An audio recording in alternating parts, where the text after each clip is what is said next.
Sabda TV.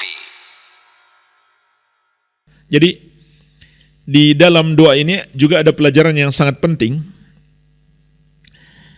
Rasulullah SAW membimbing kita dalam berdoa itu memperhatikan dua hal, ucapan lisan dan kondisi atau amalan hati kita. Ucapan lisan harus sesuai dengan syariat. Di antara bimbingan Nabi SAW, liya'zimil mas'alah. Hendaklah ucapan kita mengandung keyakinan, bukan keraguan. Ini ucapan seperti ini mengandung keraguan. Allahumma ghfirli in syi'ta. Ya Allah, ampunilah aku kalau engkau menghendaki. Allahummarhamni in syi'ta. Ya Allah, rahmatilah aku kalau engkau menghendaki. Maka Nabi SAW mengatakan liya'zimil mas'alah. Hendaklah seseorang itu menguatkan permohonannya. Artinya jangan sampai di dalamnya mengandung keraguan-raguan atau mengandung sesuatu yang menunjukkan dia seakan tidak butuh kepada Allah Subhanahu wa taala. Kemudian perhatikan juga amalan hati.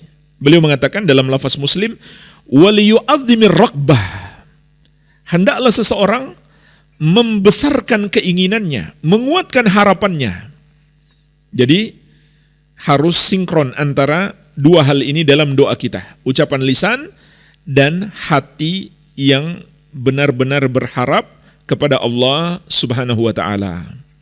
Sebagian orang karena doa itu sudah terlalu sering dia ucapkan, mengalir begitu saja di lisannya tanpa disertai hati yang berharap kepada Allah Subhanahu wa taala.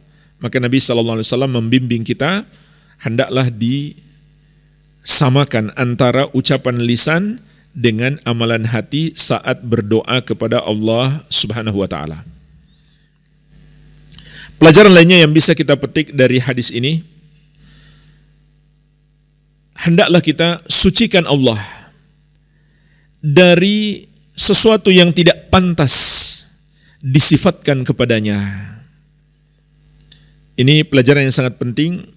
Disinilah sisi pendalilan mengapa penulis rahimahullah menyebutkan bab ini dalam kitab At-Tauhid.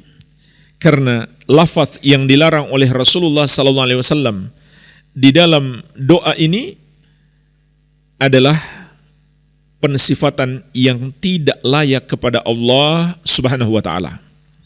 Itulah sebabnya jamaah sekalian, kita juga mengucapkan subhanallah, maha suci Allah. Maha suci Allah dari apa? Dari dua hal.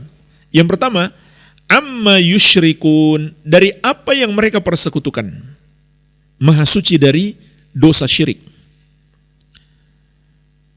Yang kedua, subhanallahi amma yasifun. Maha suci Allah dari apa yang mereka sifatkan. Ini bagian penting dalam tauhid, mensucikan Allah dari semua sifat-sifat yang tidak layak disematkan kepadanya. Nah, dalam doa ini, dalam larangan Rasulullah SAW terhadap lafaz seperti dalam doa ini, terdapat penafikan atau pensucian Allah dari dua sifat yang tidak pantas disematkan kepadanya. Yang pertama, sifat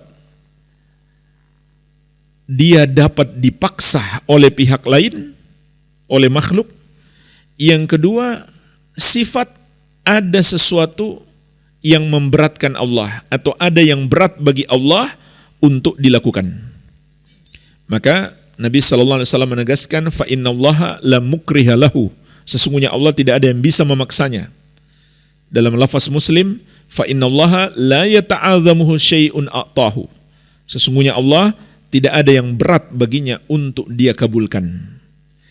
Jadi Rasulullah SAW menafikan atau mensucikan Allah dari dua sifat tercela ini yang tidak pantas disematkan oleh Allah. Maka kita pun paham, bagian penting dari tauhid adalah mensucikan Allah Subhanahu wa taala.